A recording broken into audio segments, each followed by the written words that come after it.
Bonsoir à tous, bienvenue à Holistique, la première conférence de la rentrée.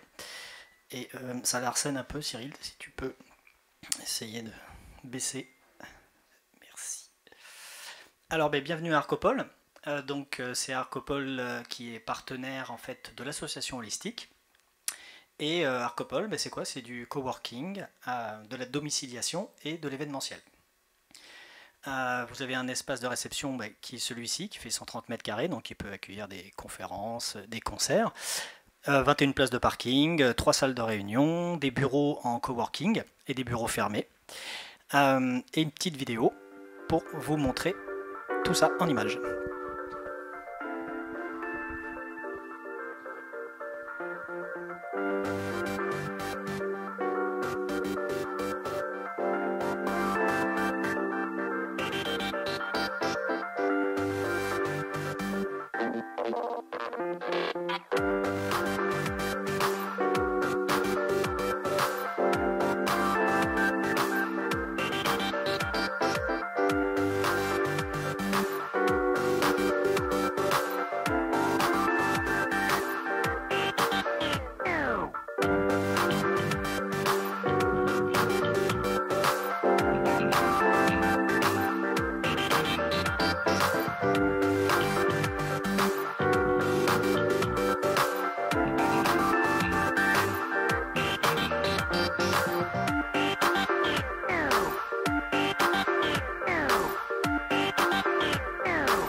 Merci à Cyril pour la musique. Oui, rapidement, voilà les salles, vous les avez vues. Et si vous souhaitez réserver un espace, écoutez, voici le mail et un numéro de téléphone. Et je vais passer maintenant la parole à Delphine, présidente de l'association Holistique, qui va vous présenter le concept de l'association. Bonne soirée. Merci. Holistique, c'est la rencontre de passionnés. Donc, on s'est rencontrés en 2019 et on avait envie de partager avec un cercle plus élargi les gens qui nous faisaient vibrer, qui nous enchantaient. Voilà, et on a décidé de fonder l'association et ça se passe sous forme de cycle de conférences. Donc, ça va de septembre à juin. Donc, septembre, première conférence, juin, soirée des adhérents. Voilà. Donc, l'équipe est composée de 6 membres. Voilà.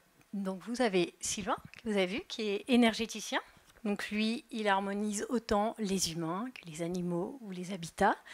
Il est également formateur à toutes des techniques énergétiques, dont le tarot. Donc vous pouvez le consulter pour vous former.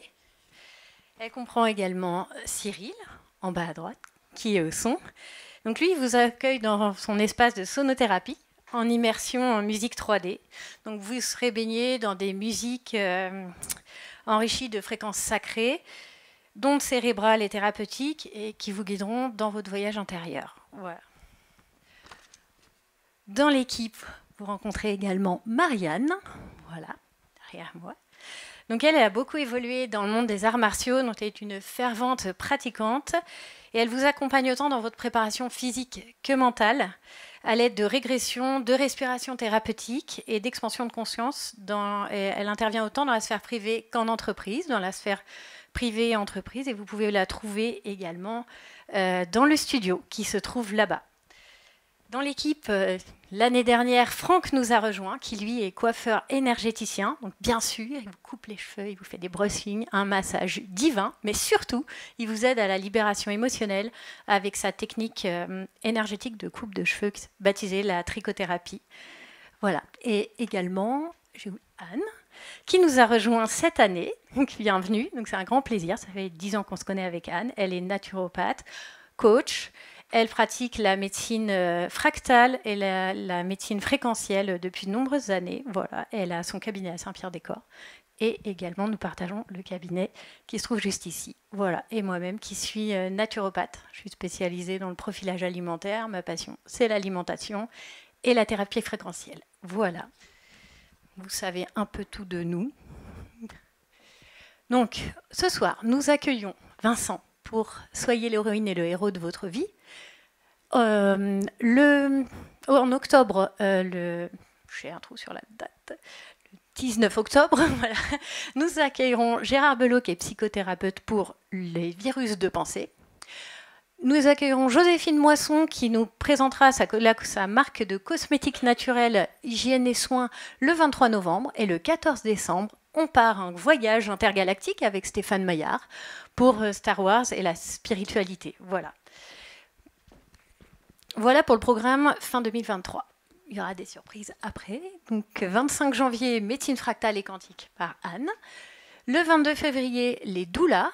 Donc, c'est l'accompagnement, tout ce qui est autour de la naissance, par Flora Guindre. Le 21 mars, la méthode Bates, par Sionéa Djaoui. C'est la rééducation visuelle. Peut-être certains d'entre vous connaissent. Voilà. Le jeudi 18 avril, la manipulation. L'art de la manipulation par Sylvain.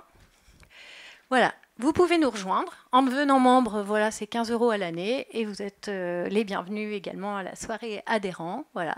Et vous pouvez retrouver toutes les anciennes conférences sur YouTube. Ensuite, eh ben voilà, vous pouvez nous suivre sur les réseaux sociaux, donc Instagram, LinkedIn, Facebook. Vous pouvez nous écrire à Association Holistique. Voilà, et nous accueillons Vincent. Le plateau est à vous. Merci. C'est bon, j'ai le micro. Oui. Bonsoir à toutes et tous. Merci d'être venus. Merci à l'association Holistique pour l'invitation.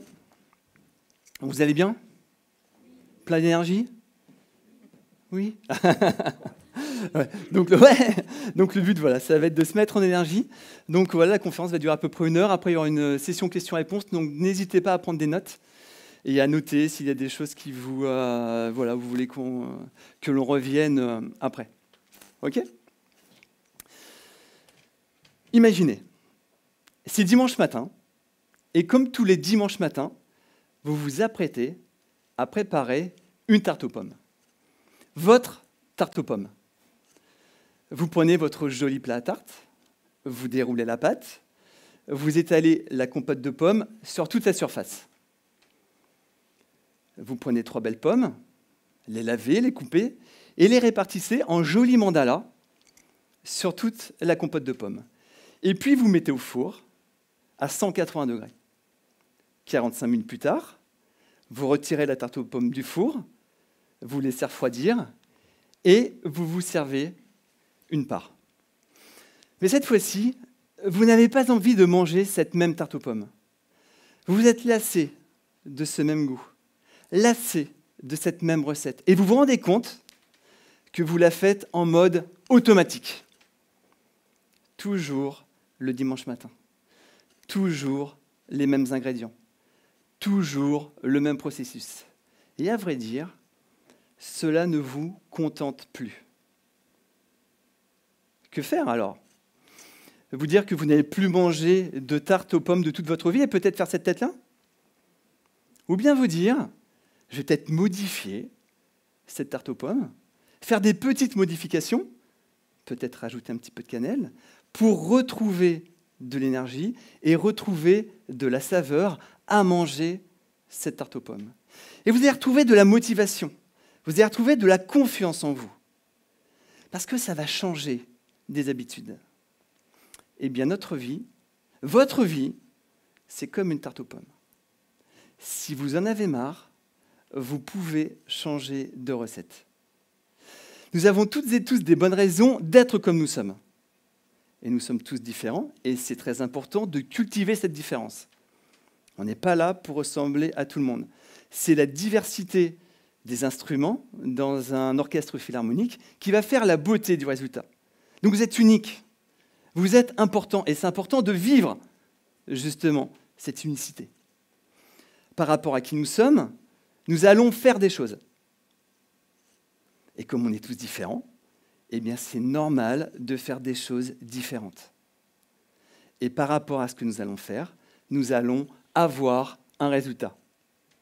Être, faire, avoir. Quand j'ai découvert ce concept, ma vie a commencé à changer.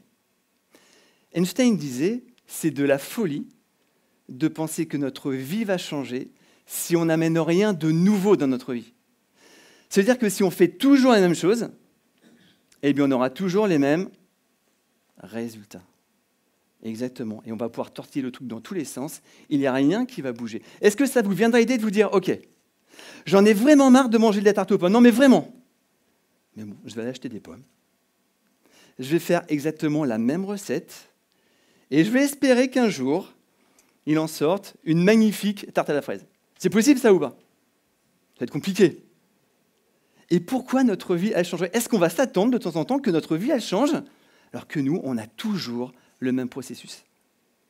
À qui ça parle, ça? On va avoir besoin de modifier des choses. Et c'est ça qui va nous permettre d'avoir un résultat différent. Donc, si on veut avoir un résultat différent, eh bien, on a besoin de faire différemment. Ah bon. Et nous, d'être différents. Okay, imaginez, il y a deux personnes qui sont en train de jouer au golf. Et il y en a un qui aimerait s'améliorer. Et il dit, comment je pourrais faire d'après toi pour m'améliorer? Il dit, écoute, ce que tu vas faire, tu vas taper la balle 1 millimètre plus bas et plus vers la droite que d'habitude. Son copain lui dit, mais attends, mais tu crois vraiment que ça va changer les choses? Il dit, tu as raison. Au départ, il ne va pas y avoir beaucoup de changements. Mais par contre, à l'arrivée, la balle, elle va atterrir à un autre endroit. Et pour notre vie, c'est exactement pareil. Quand on va commencer à faire des changements, on va s'attendre à un résultat rapide. Ça vous parle, ça? On commence à faire du sport. Au bout d'une semaine, on va se dire, oula, je ne vois pas de changement, ça ne marche pas, je vais abandonner.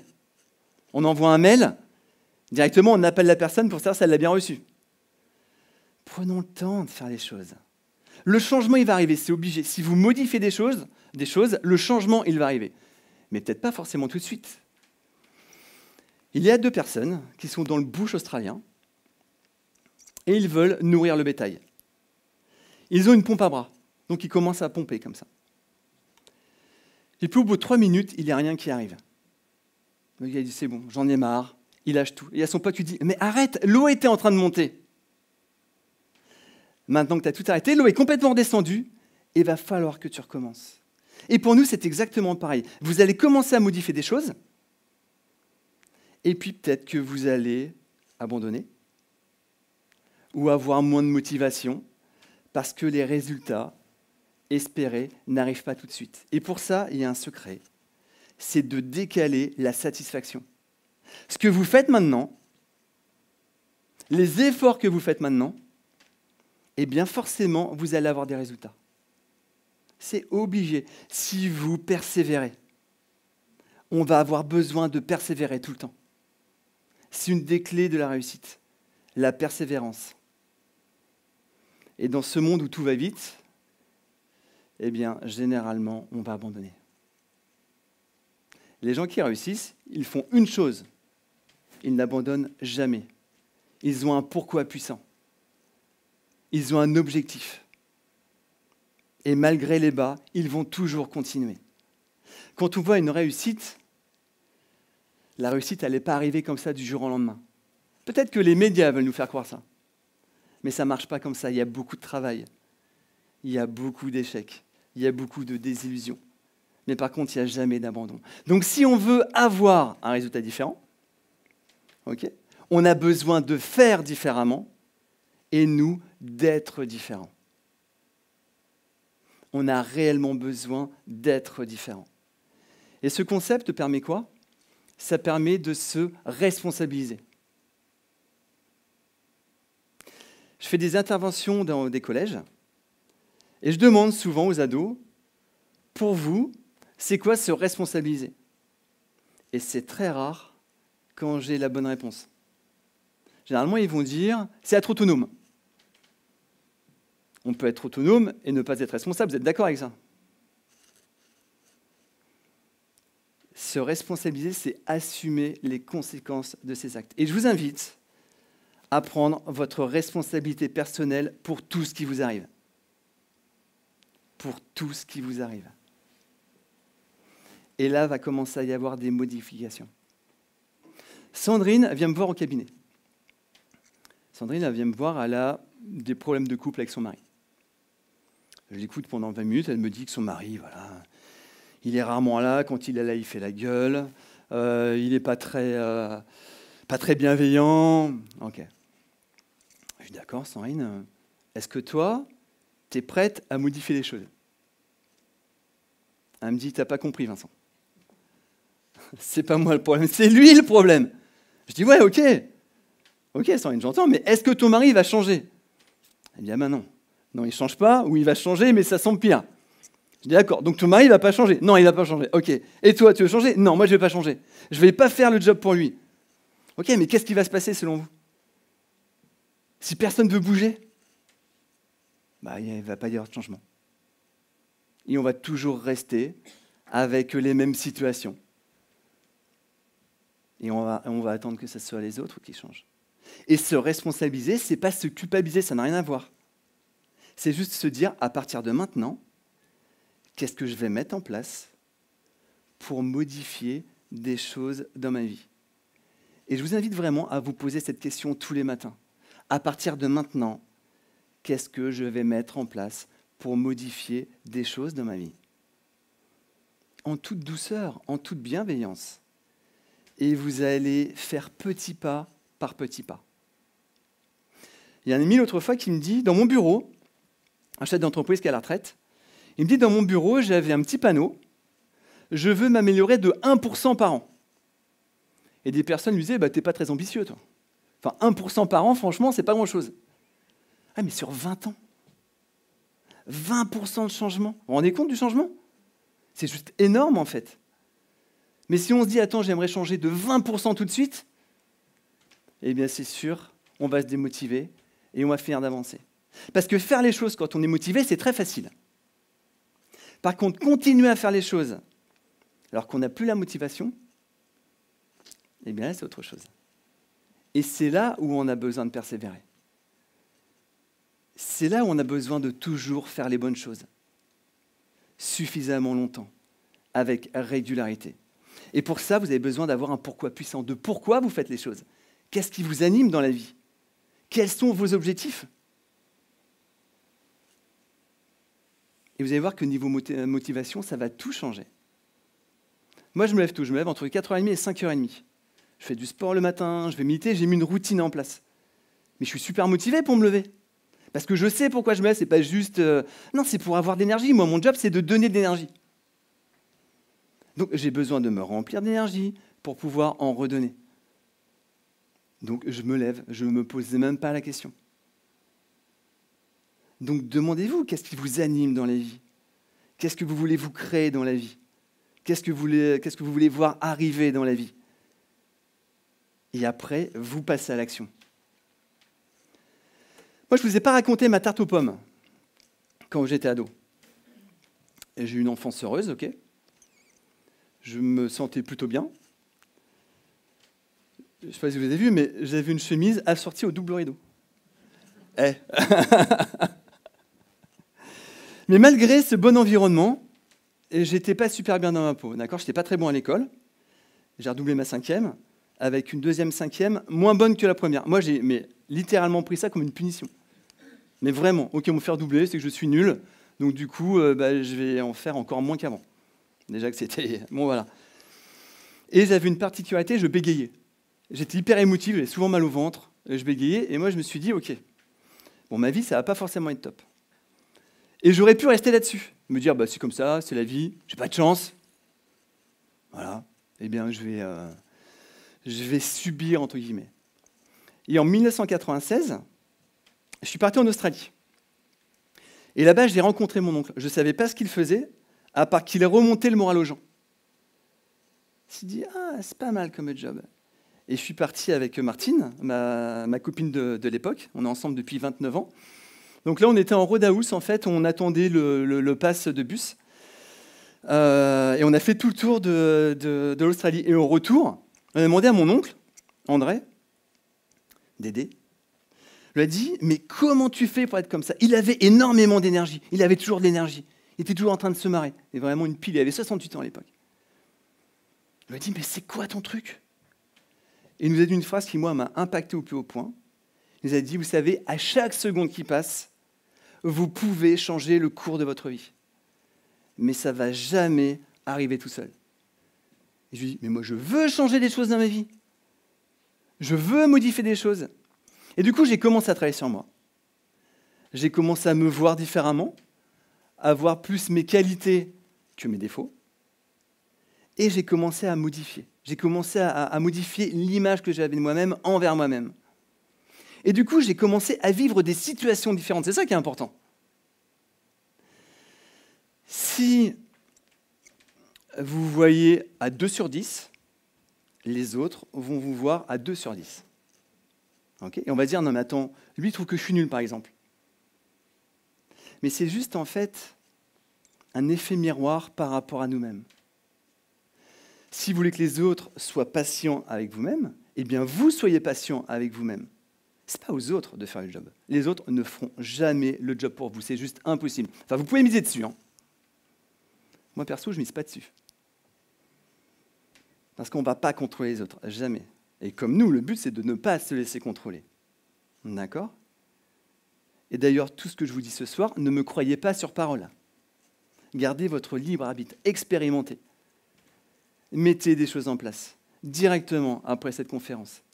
Et vous allez voir ce qui bouge, vous allez voir avec quoi vous êtes à l'aise, ou pas. Mais forcément, il y a des choses qui vont bouger. Qu'est-ce qui va faire que quand on veut réellement quelque chose dans la vie, eh bien on n'arrive pas à se l'attirer? Est-ce que ça vous parle, ça? On veut quelque chose, on veut modifier des choses dans notre vie, et on a l'impression de rencontrer tout le temps des obstacles. En fait, on a le conscient et l'inconscient.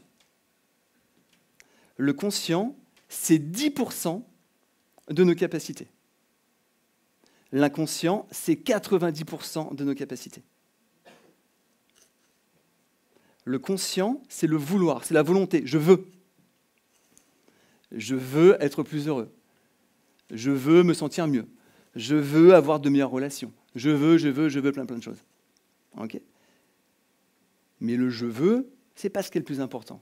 Le plus important, c'est le croire. Est-ce que je crois ce que je veux? Est-ce que je me crois capable de pouvoir avoir ce que je veux? Est-ce que je suis aligné, en fait? Parce que c'est toujours l'inconscient qui va prendre le dessus sur le conscient, tout le temps. Donc dites-vous que si vous voulez quelque chose et que vous ne l'avez pas, c'est que derrière, il y a une peur. Inconsciente. Okay. Parce que si tu es conscient, ça serait facile. Et demandez-vous, si j'atteins mon objectif, quelle pourrait être ma plus grande peur? Et là, soyez vraiment honnête avec vous-même. Okay, c'est pas comme quand on demande à un pote « ça va ?» « Oui, ça va. Et toi, oui, ça va ?» alors qu'on ne va pas bien, par exemple. Là, vraiment, ok, si j'avais cet objectif, comment je me sentirais? Et là, du coup, ça permet d'avancer sur nos blocages, sur nos croyances, sur voir justement comment est-ce qu'on va pouvoir modifier les choses. Et les croyances que l'on a, on va les suivre comme une recette. Pour faire une tarte aux pommes, on a une recette. Eh bien, pour avoir la vie que l'on a maintenant, nous avons une recette. On va avoir des croyances qui bien souvent vont être limitantes. Et le but, c'est de transformer ces croyances limitantes en croyances libératrices. Vous allez vite comprendre. Je vais vous demander de penser au mot argent. Okay? Quelle croyance vous avez par rapport à l'argent? Encore une fois, honnêtement, avec soi-même. Est-ce que vous dites que l'argent fait le bonheur? Que l'argent est plutôt bon? Que vous avez envie d'avoir de l'argent? Que vous aimez l'argent? Ou à l'inverse, je ne suis pas trop à l'aise avec l'argent. Peut-être que l'argent est sale. Ceux qui ont beaucoup d'argent, c'est qu'ils magouillent un peu, tu vois. Donc, ce n'est pas forcément très cool. Mais nous, on n'a pas envie de ressembler à un magouilleur. On n'a pas envie de ressembler à quelqu'un qu'on n'aime pas, en fait. Donc, notre inconscient, ok, t'aimes pas l'argent, bah cool. T'en auras pas. Ou pas plus, du moins. Et on va se dire qu'on n'a pas de chance, que c'est la société, que blablabla, et on repart dans des excuses. Donc là, on prend sa responsabilité. Qu'est-ce que je vais modifier? Est-ce que vraiment j'ai envie d'avoir plus d'argent? Pas obligé. Mais c'est juste, ouais, j'aimerais bien avoir plus pour pouvoir m'acheter plus, changer de voiture, offrir quelque chose. Eh bien, qu'est-ce que je vais modifier? Pour que vos croyances, ça soit vos meilleurs amis, en fait. Et ces croyances, on va les retrouver pour le couple aussi, par exemple. Est-ce que c'est bien d'être en couple? Ou est-ce que les hommes sont tous pareils, les femmes sont toutes comme ci, comme ça? Je préfère être tout seul, toute seule que mal accompagné. Je ne suis pas légitime. Je suis toujours tombé que sur des histoires foireuses. Eh bien, tout ça, ça va être des croyances. C'est notre recette, en fait. Nous, inconsciemment, on va suivre ça. On va suivre ça. Donc, c'est commencer à modifier ces croyances. Ça peut être par rapport à notre santé aussi. Toujours fatigué, ça ne va jamais. Est-ce qu'il ne serait pas le moment de changer nos recettes par rapport à tout ça? Et de voir les choses différemment. Il y a une étude qui a été faite. En fait, on a demandé à 2 groupes d'étudiants de faire une petite expérience. On a dit au premier groupe, ce que vous allez faire, on va vous donner un labyrinthe. À l'intérieur, il y a des rats. Et on va vous demander de faire sortir les rats du labyrinthe. Et on leur a dit, vos rats, on les a étudiés, ils sont vraiment très intelligents. Plus intelligents que la moyenne. Ok, vraiment, ils s'orientent bien et tout, c'est vraiment des bons rats. Bon, ok, cool. Au deuxième groupe, on a dit exactement pareil, sauf que leurs rats, par contre, étaient particulièrement stupides. Vraiment, ils ne comprenaient rien, ils tournicotaient, ça n'avançait pas. Ok. L'expérience a été faite, et effectivement, quasiment tous les rats du premier groupe sont sortis du labyrinthe. Alors qu'il y a des rats du deuxième groupe, voilà, qui tournaient encore dedans et qui n'y arrivaient pas. Et en fait, ce qu'on a dit aux étudiants, c'est qu'il n'y avait pas de bons et de mauvais rats. Les rats étaient identiques. Par contre, l'intention donnée par les jeunes était complètement différente. Le premier groupe, croyant que leur rat est intelligent, ils les ont motivés. « Ah, c'est bon, on croit en vous, vous êtes intelligent, allez-y. Vous allez y arriver, c'est sûr. Ouais, c'est bien, toi, tu as réussi. » Ils les ont encouragés, vous voyez. Deuxième groupe, vous êtes des nuls. Vous ne réussirez jamais à rien, on perd notre temps avec vous. Vous êtes des branques, en fait, ça ne va jamais marcher. Donc ça, c'est le pouvoir de l'intention. En fait, inconsciemment, on va inciter les gens à donner le meilleur d'eux-mêmes ou à l'inverse, donner le moins bon d'eux-mêmes. Imaginez, vous êtes chez des amis, vous êtes en train de dîner, et puis il y a des enfants qui sont là, comme ça, et puis vous dites, moi mon fils, mais c'est une bille en maths, franchement. Il est nul, mais nul, tu sais, puis on rigole et tout. L'enfant, il entend ça, ok, papa, il dit que je suis nul en maths, j'ai pas envie de le décevoir, parce que j'ai envie d'être aimé, donc inconsciemment, il ne va pas faire d'effort, parce qu'il ne veut pas vous décevoir. Et donc, inconsciemment, on va le tirer vers le bas. Et si on commence à dire, ok, on a l'impression que tu piges un peu mieux les maths. On a l'impression que ça devient de plus en plus facile pour toi. Peut-être que l'enfant au début va dire, bah, tu parles. Bah non, je comprends jamais. Ah, bah quand même, il y a un truc. Et là, vous avez semé une graine. Ah, bien sûr, il faut que ça soit sincère. Et il faut que ça soit continuel. Alors, ce n'est pas être dans le déni de ce qui ne fonctionne pas, bien sûr. Mais c'est juste encourager. Et vous allez voir que petit à petit, votre enfant, il va prendre de l'assurance. Mais ça marche avec vos collaborateurs, ça marche avec votre conjoint, ça marche avec vos amis, ça marche avec tout le monde. Et ça marche aussi avec nous-mêmes. Bien souvent, on est un peu dur avec nous-mêmes, vous ne trouvez pas? On va se charger pas mal la mule quand même. On va dire qu'on est nul. On va se comparer par rapport aux autres. Déjà, ne vous comparez pas, mais inspirez-vous des autres. On ne va pas pouvoir se comparer avec une personne qui n'a pas eu la même ligne de départ que nous-mêmes. On ne va pas se comparer, en fait, ça n'a pas de sens. Imaginez, une personne est partie là, nous on est parti là, on va se comparer. Ben, ce n'est pas possible. Parce qu'on n'a pas eu la même éducation. On n'a pas eu la même enfance, on n'a pas eu les mêmes parents, on n'a pas eu plein de choses différentes. Donc on ne peut pas se comparer. Même deux jumeaux. Une histoire comme ça aux États-Unis, une histoire vraie. Ça se passe aux États-Unis et il y a un journaliste qui se rend compte qu'il y a des jumeaux qui ont deux vies mais complètement différentes, à l'opposé. Tu en as un qui est patron d'une multinationale et l'autre qui est dans la rue. Bon, il dit, wow, quand même, c'est étonnant quand même, deux jumeaux qui ont eu la même enfance du coup, qui ont été élevés en même temps, ont deux résultats complètement différents. Donc le journaliste va voir celui qui est dans la rue, il dit, bah voilà, j'ai appris votre histoire, comment ça se fait que vous êtes dans la rue comme ça? Il dit, bah écoutez, j'ai eu une enfance très dure, mon père était violent, il buvait, il nous frappait, donc j'avais pas d'autre choix que de terminer dans la rue. Ok. Bah, je vous souhaite bon courage. Il va voir son autre frère, qui dit, bah j'ai appris pour votre frère et mon frère. Comment ça se fait que vous avez, vous êtes à la tête d'une multinationale? Il dit, bah, écoutez, j'ai eu une enfance douloureuse. Mon père était violent, il nous battait, il buvait. Donc je n'avais pas d'autre choix que de modifier des choses. J'avais pas d'autre choix que de modifier les choses. Donc soit on va prendre ce qui nous arrive comme un fait, finalement on va subir les choses, bah j'ai pas eu de chance. C'est passé comme ça dans ma vie. Ou soit juste on va se dire, ok, ce qui s'est passé, ça s'est passé. Mais qu'est-ce que je vais faire? Qu'est-ce que je vais mettre en action pour modifier les choses? Et là, du coup, vous allez gagner en énergie. C'est obligé. Pour que quand vous vous levez le matin, mais vous avez une énergie de dingue en fait, que vous débordiez d'énergie. Et quand vous couchez le soir, vous êtes fiers de vous-même, de ce que vous avez fait, de ce que vous avez accompli. Et là, vous allez voir que le fait de changer des choses, votre énergie va changer, votre entourage va changer. Parce que vous, déjà, inconsciemment, vous allez faire un tri. Vous allez faire un tri.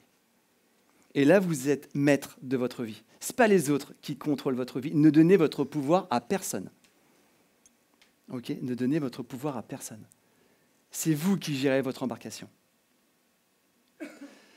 Donc les croyances, la recette, va engendrer des pensées. Okay. Les pensées, ça va être les aliments. On a toujours plein de pensées, vous êtes d'accord avec ça? Combien, selon vous, on a de pensées par jour? Une étude qui a été faite, comme ça, Deepak Chopra, qui a fait une étude sur les pensées. Donc c'est en moyenne, ok?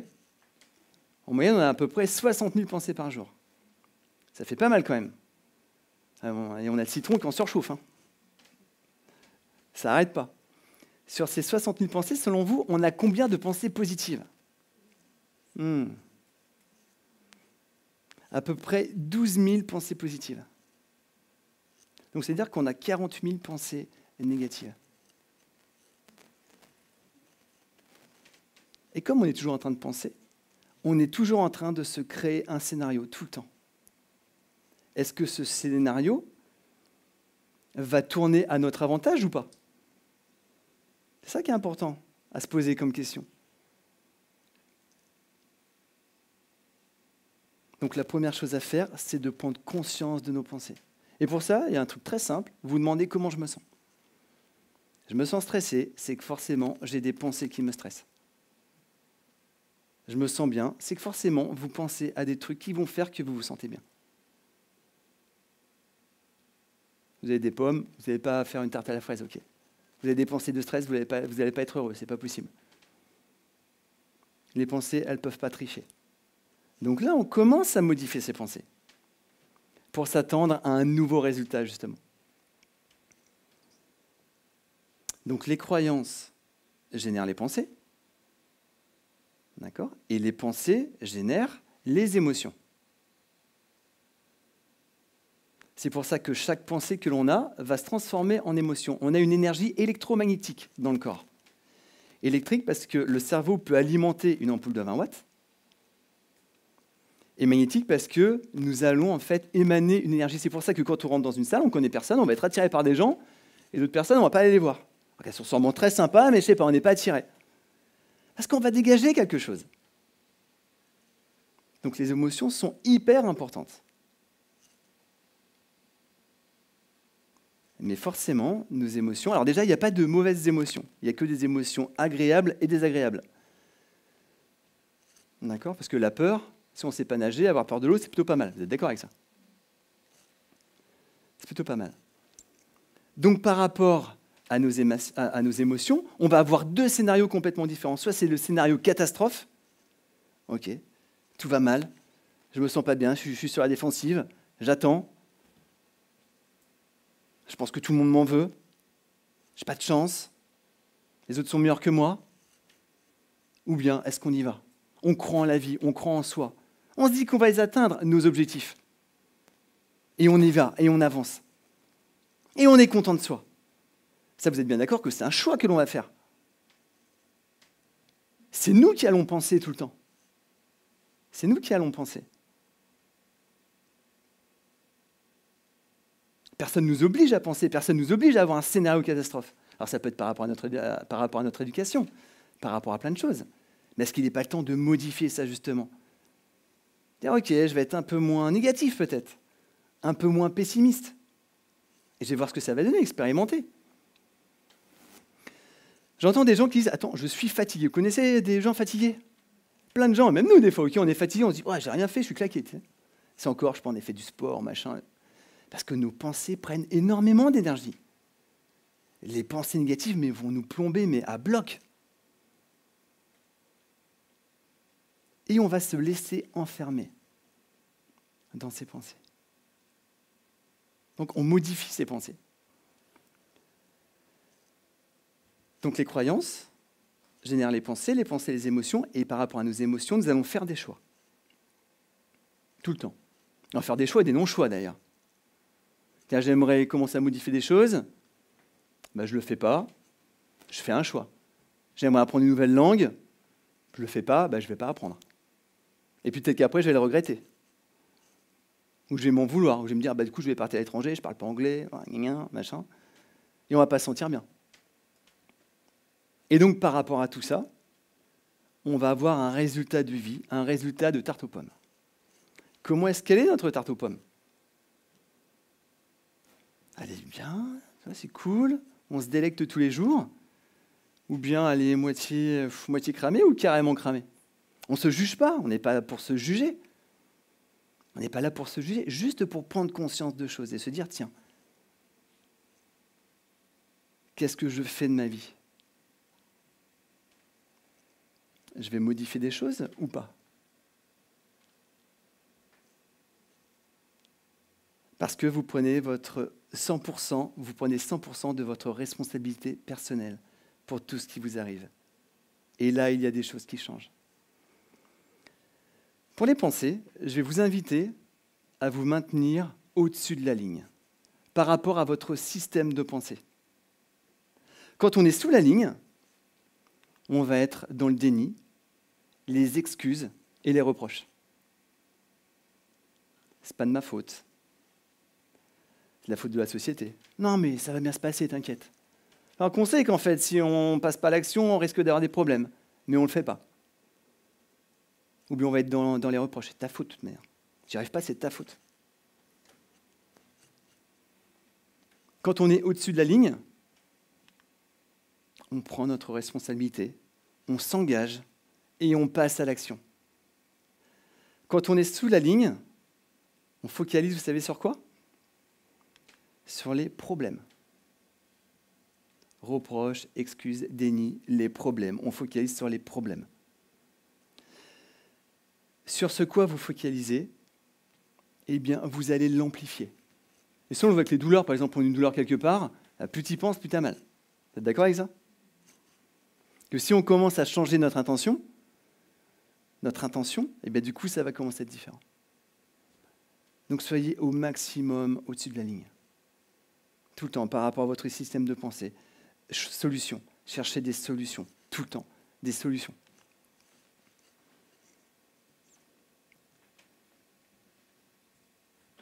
vous allez à un rendez-vous le matin, vous prenez votre voiture, et puis vous tombez en panne.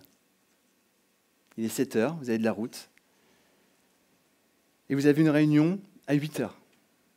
Et là, vous dites, waouh, je vais arriver en retard. Et là, peut-être que vous allez passer sous la ligne. Ça m'arrive tout le temps. J'ai pas de chance, et ma bagnole, elle est pourrie. Et j'en ai ras-le-bol, et ça va jamais comme je veux. Ok, vous repassez au-dessus de la ligne.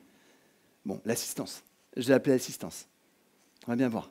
Dès 8 heures, je vais appeler pour dire je vais être en retard. Ou peut-être même, on peut décaler cette réunion à 9 heures ou même un autre jour. Vous allez repasser sous la ligne. Ah ouais, mais qu'est-ce qu'ils vont dire, mes collègues? Ils vont se foutre de moi.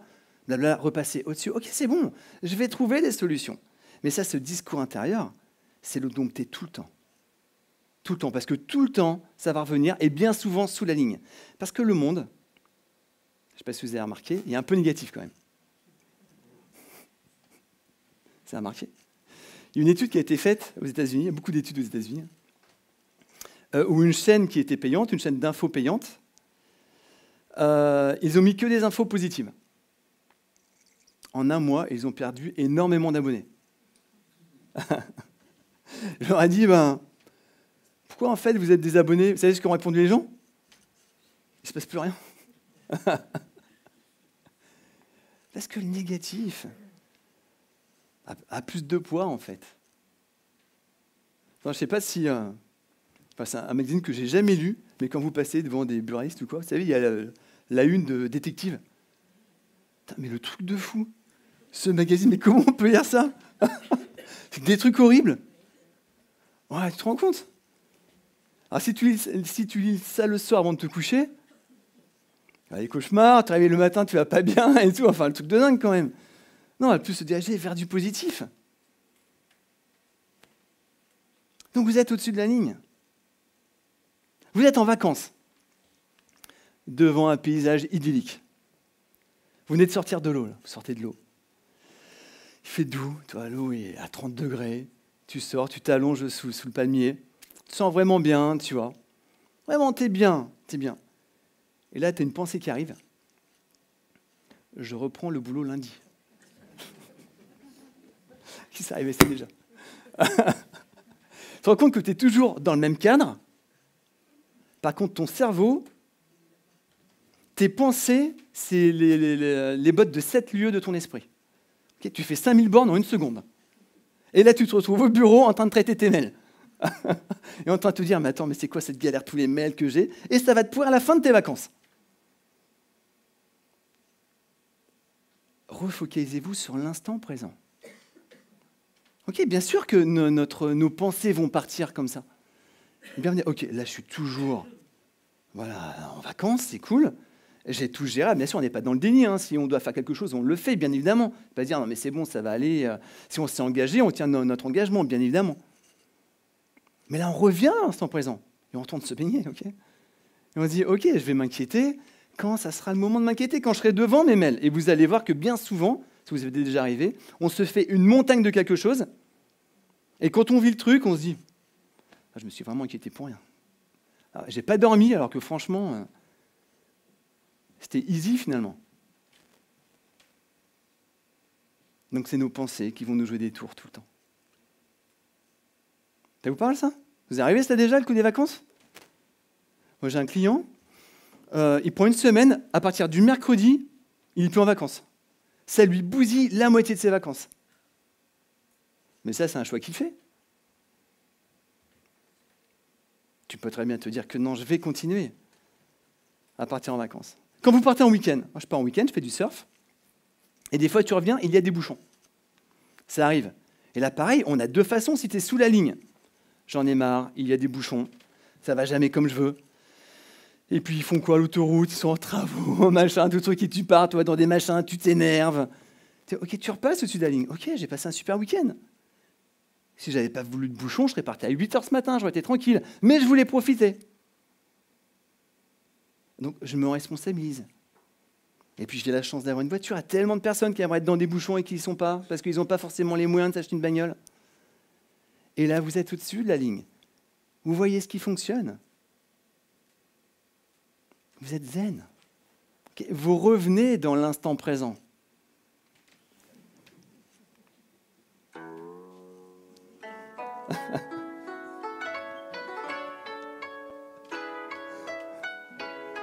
Tranquille.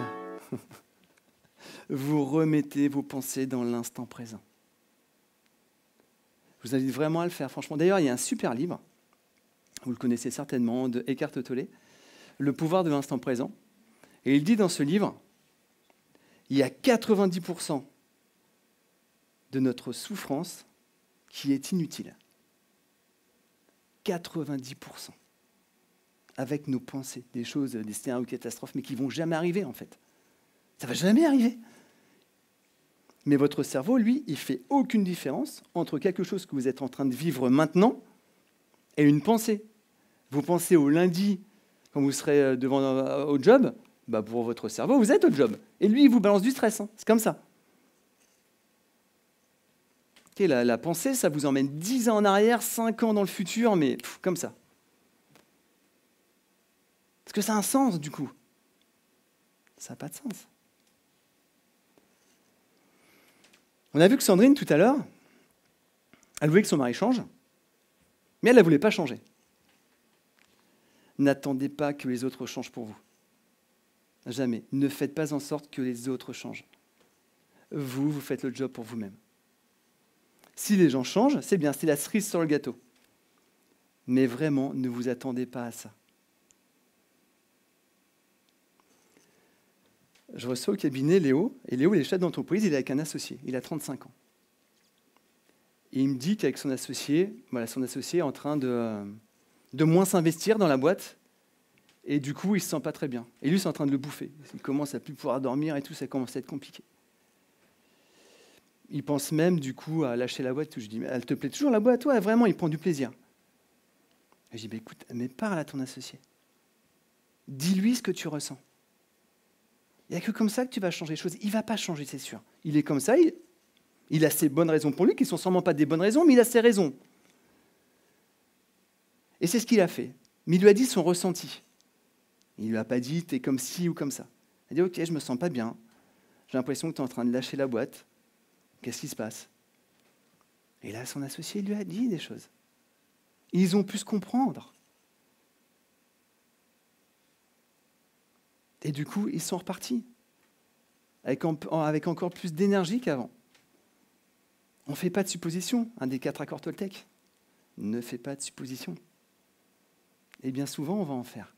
Donc directement, quand on commence à faire des suppositions, on va voir la personne et on dit ce qu'on ressent. Je me sens pas bien, je me sens stressé, je suis ennuyé. On ne va pas parler de l'autre, quoi, tu vois.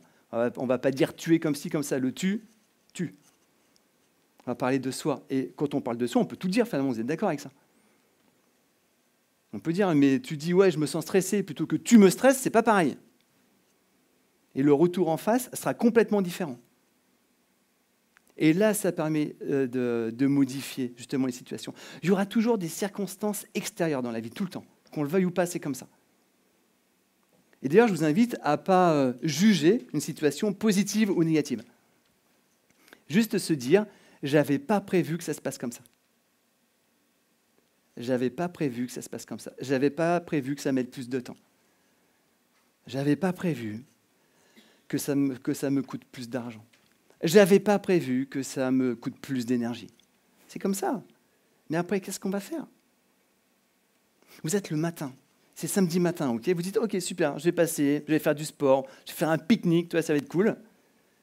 Tu ouvres les paupières, tu ouvres les volets et tu vois qu'il flotte. Et là, tu dis, ça y est, journée pourrie, il pleut, j'avais prévu un truc, tout va s'arrêter. Là, tu vois, sous la ligne, carrément. On n'a pas se laissé impacter par la météo, en fait. C'est pas la pluie qui nous dit, tu vas te mettre en colère, je vais gâcher ta journée. C'est nous qui faisons une interprétation de ça. La météo extérieure ne doit jamais influer sur notre météo intérieure. Mais jamais, en fait. Enfin, c'est un choix qu'on fait. Moi, la pluie, mais je ne me rends même pas compte. Alors, je ne bosse pas sur un toit, vous allez me dire.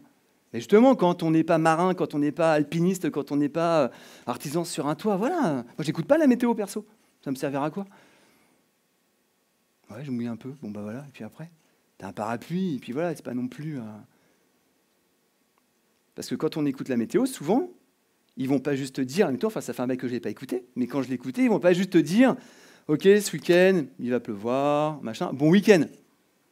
Ce week-end, Oh là là, mauvais week-end qui s'annonce. Pluie, vent, machin. Ah. Et toi, t'entends ça, tu dis, ouais, week-end de merde qui arrive. Et voilà, mais déjà, tu influes quelque chose. Parce que tu as une croyance par rapport à ça. Et forcément, le week-end arrive, tu dis, voilà, il flotte. Moi, j'ai jamais annulé un week-end parce qu'ils annonçaient de la pluie. En plus, c'est ce gourson, vous êtes d'accord avec ça? Ok. Donc, mais jamais, vous avez prévu quelque chose, ne vous laissez pas influencer par l'extérieur.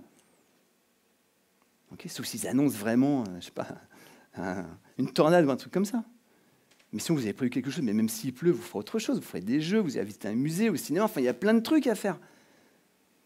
On est là pour être créatif, en fait, pour créer des choses, pas juste, ok, il va pleuvoir, donc restez chez vous. Ben, jamais, en fait. Moi, c'est où je sors 2 fois plus.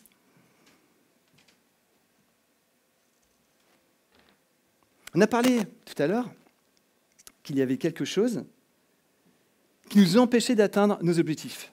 Vous êtes en bas d'une colline. Pour atteindre votre objectif, vous avez besoin de passer de l'autre côté de cette colline. Mais tout en haut, il y a un monstre. Un monstre en ferraille. Tu dis, oh là là, il m'a filé le tétanos. Donc du coup, je ne vais pas trop m'approcher et je vais attendre. Et puis les jours passent, les années passent peut-être même. Et toi, tu es toujours à dire, ouais, j'aimerais bien faire ça, mais je ne le fais pas. Bah oui, j'en ai marre, j'ai peur du monstre et tout. Et puis au bout d'un moment, tu te dis, ok, il faut que j'y aille. Il faut que j'y aille, coûte que coûte, parce que là, je suis en train de passer à côté d'un rêve, je suis en train de passer à côté de ma vie, je suis en train de passer à côté de quelque chose, il faut vraiment que j'y aille. Et puis tu commences à grimper. Tu y vas, tu es un peu fébrile, mais tu y vas. Et tu te rends compte que plus tu montes, et plus le monstre, il diminue. Et quand tu arrives là-haut, le monstre, il fait la hauteur de tes semelles. Et tu es là-haut, tu célèbres. C'est cool, tu as réussi. Tu sais que tu vas atteindre tes objectifs. Ce monstre, c'est nos peurs. La meilleure façon de dépasser nos peurs, c'est d'affronter nos peurs. On ne va pas se mettre en danger, bien sûr. Il y a une différence entre prendre des risques et se mettre en danger. Mais ça, vous le savez. Vous savez que ce truc-là, vous devez le faire. Que ça fait un moment que vous voulez le faire. Et que vous ne le faites pas. Et puis vous commencez à culpabiliser. Commencez à ne pas vous sentir bien. Il y a une étude australienne qui a été faite. Une infirmière qui était en soins palliatifs. Et on a demandé à cette infirmière, enfin c'est même elle qui l'a fait, elle a posé une question donc, aux personnes qui étaient sur le point de mourir. Quel est le mot qui vous vient là? Et ce mot, le plus souvent, c'était le mot regret. Mais quand tu es en soins palliatifs, c'est un poil tard. Et les regrets ne sont jamais matériels. Je ne dis pas, je n'ai pas acheté la dernière bagnole, le dernier téléphone, je n'ai pas fait ci, j'ai fait ça. Non, c'est que je voulais vivre mes rêves, je ne les ai pas vécus. Je voulais faire tel autre job, par exemple, puis je ne l'ai pas fait, parce qu'on m'a dit peut-être que j'y arriverais pas, que blablabla. Donc je ne l'ai pas fait. Et pourtant, c'est un rêve que j'avais, je voulais faire des voyages, je voulais faire du théâtre, je voulais, peu importe. Et je suis sûr que vous avez des rêves. Qu'est-ce que vous faites de ces rêves?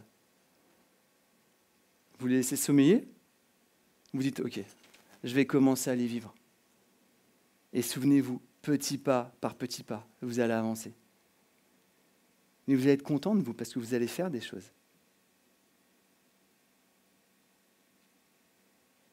Et il y aura toujours du changement dans la vie. Toujours, mais c'est vous qui allez implémenter ce changement.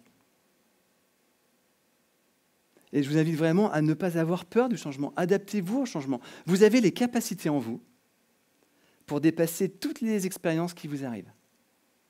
C'est obligé. Sauf si on se dit, ok, c'est bon, j'abandonne, j'en ai marre. Et on peut abandonner si vraiment on voit que finalement ce qui nous animait nous anime plus. Bah, c'est ok. C'est bon, j'arrête. Mais on va peut-être bifurquer. Parce que si cet objectif nous tenait à cœur, ou alors on va faire une rencontre, et cette rencontre va faire que finalement on va faire autre chose, parce qu'on n'avait pas pensé, une opportunité qui s'ouvre. Mais parce qu'on va aller vers les autres.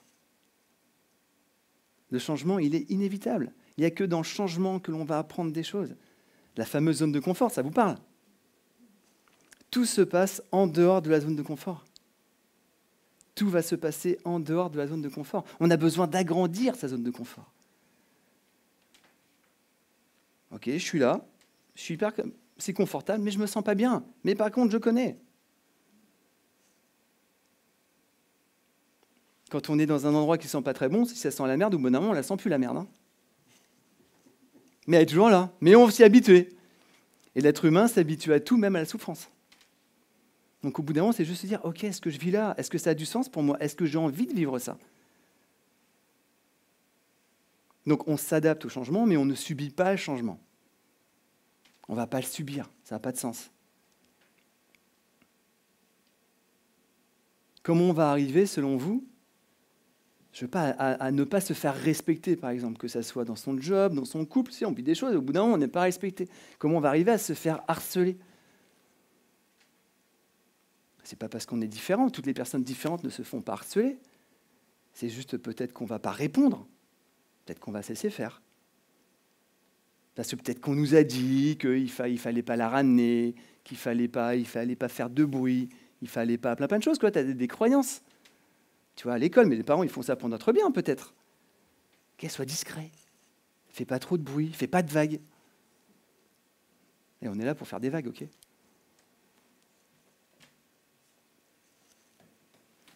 Et là, vous vivez pleinement votre vie. Là, vous ne vivez pas la vie des autres. Vous ne vivez pas la vie de la société qui vous dit d'être comme ci ou comme ça, mais jamais, en fait. Vous vous donnez un ordre et vous l'exécutez. À partir de maintenant, je me donne l'ordre de vivre mes rêves, de passer à l'action pour telle ou telle chose. Et tu le fais. Tu ne poses pas de questions, en fait, comme si tu étais, je ne sais pas, à l'armée, qu'on te dit, OK, tu vas faire telle tâche, voilà, bah, tu le fais, tu n'as pas le choix. Si tu n'as pas le choix, il faut que tu le fasses. C'est peut-être galère, mais tu vas le faire. Et de jour en jour, tu vas avancer. Et ce n'est pas faire des grandes choses, mais des petites choses. Tu as envie de te mettre au sport, commence par 5 minutes de sport. Parce que tu es motivé, tu vas à Decathlon, tu t'achètes une belle tenue, belle basket, t'as hâte, quand on est jeudi, là, ouais, samedi matin, à 8h, tu vas courir, toi t'as hâte, c'est cool, 7h30, tu es déjà sur le pont, tu vas courir, tu vois. Ça fait un moment que t'as pas couru. C'est un peu compliqué. T'as un peu mal partout, mais t'es fier de toi quand même. Et puis, la semaine d'après, un peu moins motivé déjà. Mais t'y vas quand même. Puis là, on va rentrer un peu dans l'automne, l'hiver, tu vois. Bing, 3e samedi, il pleut. C'est pas grave. J'irai samedi prochain. Et c'est foutu. Et tu te dis, ben, c'est là où l'entourage est très important. Vous savez, on est le résultat des 5 personnes que l'on fréquente le plus souvent. Que ce soit en santé, en relation ou en finance. Et pour le sport, c'est un très bon exemple. Tu veux te mettre au sport.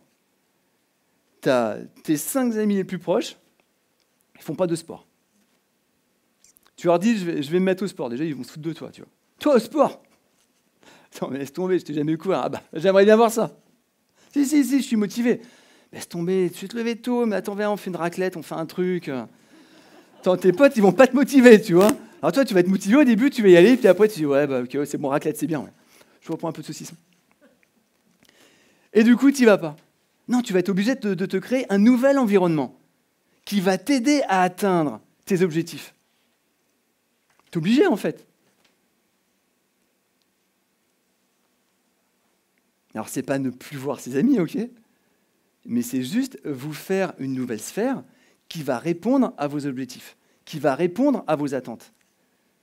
Là, vous allez vous inscrire en salle, et puis vous allez vous faire des amis dans cette salle, ou des connaissances. Vous allez vous dire, ah bah tiens, moi je viens à telle heure et tout, ok, cool, moi aussi. Et ça va vous motiver. Ou si on pourrait aller courir en dehors, ah ouais, cool. Et là, vous allez prendre une habitude. Mais une habitude qui va vous faire croître. Et pas une habitude qui va vous faire décroître. On ne peut pas stagner. C'est pas possible. Si on n'est pas en train de croître, on est déjà en train de décroître. C'est comme une fleur, elle va commencer à fleurir, elle va s'arrêter pendant un mois, et puis elle va s'ouvrir. Non. Elle a un cycle. Et bien nous, c'est exactement pareil. Donc c'est pour ça qu'on a besoin de passer à l'action. Et de faire des choses qui vont nous donner de l'énergie. Des choses qui vont nous faire avancer. On a parlé tout à l'heure du négatif. Vous avez peut-être déjà entendu parler de la loi de Losada. En fait, c'est Martial Losada. Il a fait une étude dans 60 entreprises. Et il a analysé les réunions. Et il a vu ce qui était positif et négatif. Et il a fait une étude par rapport aux différentes interactions. Et c'est très intéressant ce qu'il a vu. En fait, il a vu qu'une équipe très performante, c'est 6 choses positives, interactions positives, pour une interaction négative. Là, la société, elle est en performance. Parce qu'on va encourager les gens. On va les motiver à avancer. On va appuyer sur ce qui fonctionne. Une équipe qui est sous-performante, c'est 3 interactions négatives pour une interaction positive. Encore nos pensées, en fait. Ok, mais si on est toujours en train de dire « oui, le dossier, ça ne va pas, tu es en retard, tu vas passer vite, tu t'es trompé », attends, mais vous pouvez être sûr que votre collaborateur il ne va pas se sentir bien. Et c'est peut-être ce qu'on peut entendre. Et peut-être même d'ailleurs le discours que l'on a, nous, avec nous-mêmes. Dans une famille ordinaire, ok, un enfant, avant ses 18 ans, va entendre 148 000 interactions négatives. 148 000. Non, tu ne peux pas faire ci, tu ne peux pas faire ça.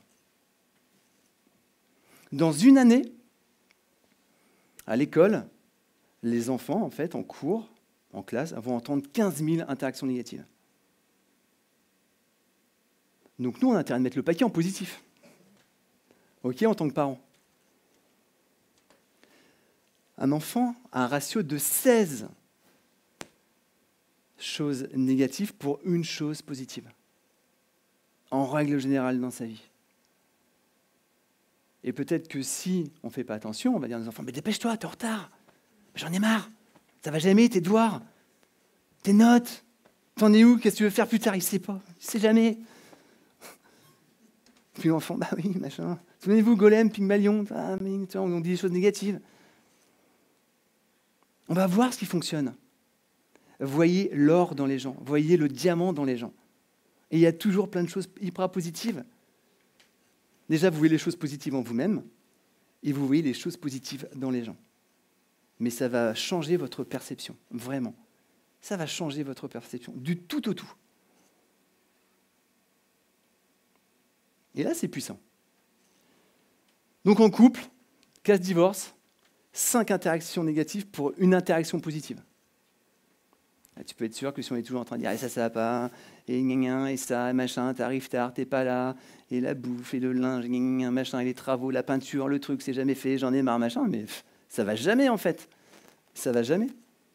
Mais ce qui est intéressant, que si tu dis une interaction négative, pour modifier cette interaction négative, il faut 6 interactions positives. Donc, ce n'est pas juste donnant-donnant, tu vois. Donc, il y a des personnes qui font plein de reproches, et puis un jour, ils te disent ouais, je sais pas, j'aime bien ta veste, j'aime bien la fleur, là, c'est cool. Puis toi, tu dis ah oui, bah, tu parles d'une fleur, machin. Ah bah voilà, je te fais un compliment, ça va pas. Enfin, ça va jamais, de toute manière. Bah, tu m'étonnes, avec tout ce que tu balances depuis je sais pas combien de temps, c'est pas juste un compliment, foum, qui va rééquilibrer le truc. Hein. Tu peux en faire des compliments, et sincères. Pas juste des compliments comme ça, histoire de dire machin. Non, non, il faut que ça soit sincère. Ça vous parle, ça? C'est ça, être au-dessus de la ligne. Ok, il y a un enfant qui est en retard le matin. Eh bien, comment on va l'accompagner pour être à l'heure? Peut-être qu'on va le réveiller un petit peu plus tôt. Peut-être qu'il va se coucher un petit peu plus tard. Plus tôt, je veux dire. Peut-être qu'on va modifier des choses. Qu'est-ce qu'on va modifier? Vous avez un challenge directement. Qu'est-ce que je vais modifier? Quelle est la première action que je vais faire? Un petit truc. Et déjà, la première chose, c'est d'en parler. Okay. Parce que tout ça, ça va nous générer des émotions. Ça va nous générer des émotions. Les émotions, on en entend souvent parler, dans les magazines, comment gérer nos émotions. On peut en avoir un peu marre, ok. Mais les émotions, elles sont là. Et on ne peut pas passer à côté. Il y a des personnes qui ont du mal à gérer leurs émotions. Ils ne savent pas trop, parce qu'on n'apprend pas, en fait. On n'apprend pas à gérer nos émotions. À l'école, on n'apprend pas trop ça. Donc c'est important de l'apprendre et de l'apprendre aux enfants. En fait, pour gérer nos émotions, il y a 2 grandes sphères. La première, c'est bouger. Parce que c'est le corps qui va générer l'émotion. On a vu, hein, la pensée arrive avec le cerveau. Donc on va penser à quelque chose. Et en fait, cette pensée se transforme en émotion et c'est le corps qui va vivre l'émotion. pour ça que si on pense à un truc qui nous stresse, je ne sais pas si ça vous arrive, moi j'étais comme ça tout le temps, je pense à un truc, bam, mal au ventre, mais direct. Direct, je pense à un truc, bam. Parce que tu as le stress, parce que tu as l'angoisse qui arrive, tu penses à quelque chose. Donc du coup, la première chose à faire, donc, comme c'est le corps qui vit les émotions, et la peau est le premier filtre des émotions. Donc tout ce qui est maladie de peau, c'est l'émotion qui est en train de sortir. Parce que peut-être que on ne la laisse pas sortir, justement, on ne va pas dire les choses. C'est important de dire les choses, vous êtes d'accord avec ça? On ne va pas garder les choses pour nous, c'est important de dire les choses. Donc la première chose, c'est bouger. Et bouger, ce n'est pas forcément faire du sport, on ne s'entraîne pas pour les Jeux Olympiques, ok? Ça peut être marcher déjà. Marcher. Partir 5 minutes, marcher pendant 5 minutes, et déjà, ça va nous faire du bien. Et déjà, vous allez bouger. Ça peut être faire de la danse. Vous mettez de la musique à fond le matin, et vous dansez. Ça va vous faire du bien. Avoir un sac de frappe aussi, ça fait du bien. Vous avez passé une journée un peu moyenne. Tu rentres chez toi, tu as un peu les nerfs. Bam, tu dégommes le sac de frappe, c'est mieux que le collègue. D'accord? Je me souviens quand j'étais ado, j'étais au lycée, j'avais un pote, et on sort d'une classe, enfin d'un cours. Il était énervé, je ne sais plus ce qui s'est passé. Il se retourne, comme ça, et le couloir, bam, il a mis une patate contre le mur. Le mur, elle n'a pas bougé, mais lui, il s'est pété la main. Et des fois, on va avoir nos émotions qui vont être là et on peut le regretter. On va casser quelque chose, on va balancer un truc, on va peut-être même dire avec des mots des choses, tu vois, qu'on va regretter après. C'est pour ça, quand vous écrivez un mail, vous êtes un peu vénère. Commencez à écrire le mail, tu y vas. Tu ne mets pas l'adresse de la personne et tu ne l'envoies pas directement. Tu attends passer la nuit. Et le lendemain, tu vas dire, ouais, je vais peut-être enlever ça quand même. Peut-être que j'y vais un peu fort. Et tu vas voir que tu vas t'apaiser. Donc la première chose, c'est bouger. Et la deuxième sphère, c'est créer. On est des êtres créateurs. Donc on est là pour créer. Quand tu crées, en fait, quand tu fais quelque chose, eh bien, tu n'es plus en train de penser à ce qui va te stresser, t'énerver. Parce que le cerveau ne peut pas penser à deux choses en même temps. On peut faire deux choses en même temps, mais on ne peut pas penser à deux choses en même temps. Je vois des sceptiques. Je vais vous expliquer. Est-ce que ça vous est déjà arrivé? Tu es en train de lire une page de livre, tu arrives à la fin, tu ne sais plus ce que tu as lu. Puis c'est arrivé, ça déjà. Ouais, ok. Ou bien tu parles avec quelqu'un, puis cette personne, une personne te parle plutôt, et puis cette personne te dit, ah, t'en penses quoi? Attends, vas-y, répète. Ça arrive aussi, ça nous arrive. Hein. J'ai pas entendu. Ouais, parce que tu étais en train de penser à autre chose. Donc on ne peut pas penser à deux choses en même temps. Sinon, tu pourrais lire un bouquin, penser à autre chose, écouter ton pote qui te parle, penser à autre chose, mais non, on ne peut pas. On ne peut pas.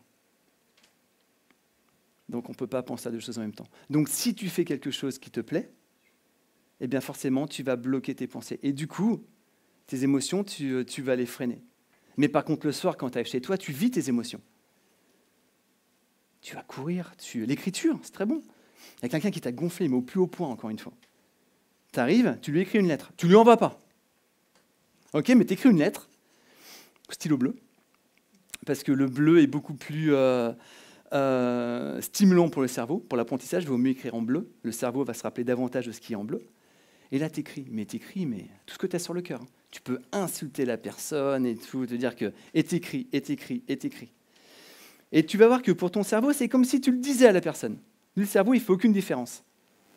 Et après, une fois que tu as écrit, tu brûles, ok, ou tu passes sous l'eau. Moi, je conseille aux ados, voilà, tu mets sous l'eau, tu vois.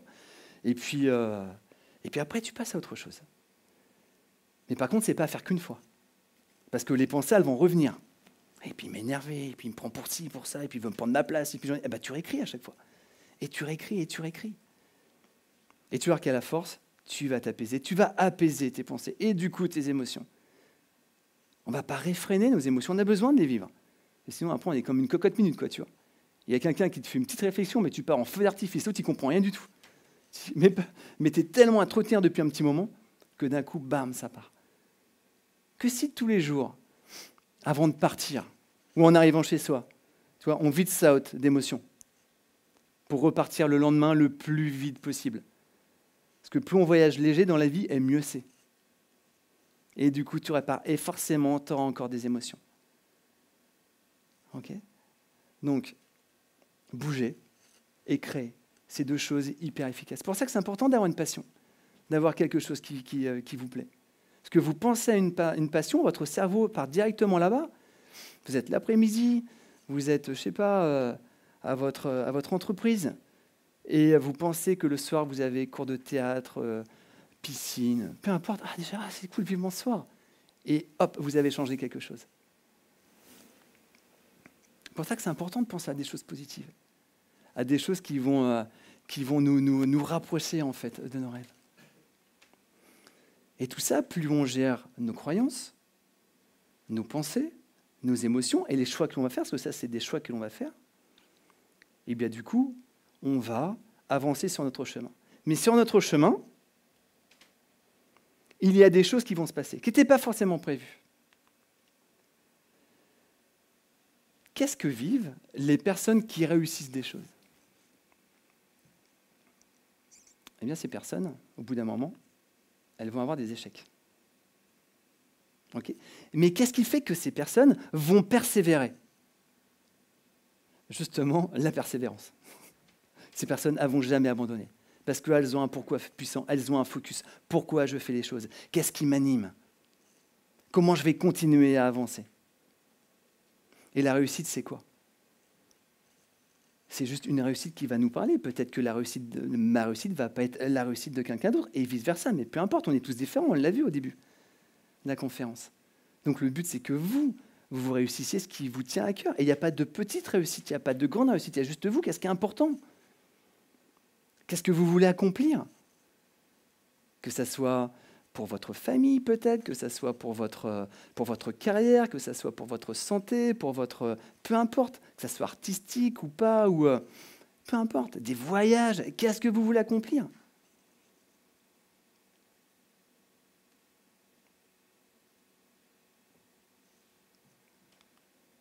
Walt Disney. Il a été viré de son premier job pour manque d'imagination. On lui a dit, t'es pas créatif. Franchement, laisse tomber ce job. Il aurait pu le croire. Il aurait pu se dire, bah, ok, ils disent que je suis nul, bah, c'est des pros, quoi, tu vois, moi je viens d'arriver, donc... Mais il a persévéré. Il a monté une société. Cette société, elle n'a pas fonctionné. Et il a dit se nourrir en mangeant de la nourriture pour chien. Il aurait pu abandonner encore, il n'avait plus d'argent. Mais il a continué. Et puis il s'est dit, tiens, je vais créer un petit personnage. Je vais m'inspirer d'une souris. Et là, on lui a dit, mais ça ne va jamais marcher, c'est Mickey. Tu te rends compte s'il avait écouté ces personnes qui ne croyaient pas en lui, eh bien, il n'aurait jamais rien fait. J.K. Rowling, qui écrit Harry Potter, elle écrit Harry Potter. Elle présente son livre, donc le premier, Harry Potter à l'école des sorciers. Elle l'amène à une maison d'édition. On lui a dit que c'était très mal écrit et qu'une histoire de sorcier ne pourrait jamais plaire aux gens et trouver un intérêt. Vous vous rendez compte, Harry Potter? Traduit en plus de 67 langues, vendu à plus de 450 millions d'exemplaires, avec les films, les produits dérivés, les parcs d'attractions, pour un truc qui était nul. Alors peut-être que par rapport à des rêves que vous avez, on te dit, mais non, c'est nul, mais tu vas pas y arriver, mais t'as pas la niaque, machin. N'écoutez pas les gens. Ne laissez pas les gens vous voler vos rêves. Mais jamais, en fait. Mais jamais. Michael Jordan, il a été viré de son équipe de basket au lycée. Tu te rends compte? On lui a dit, t'es pas bon. Basket, c'est pas pour toi. Il aurait pu y croire encore une fois, mais il n'y a pas cru.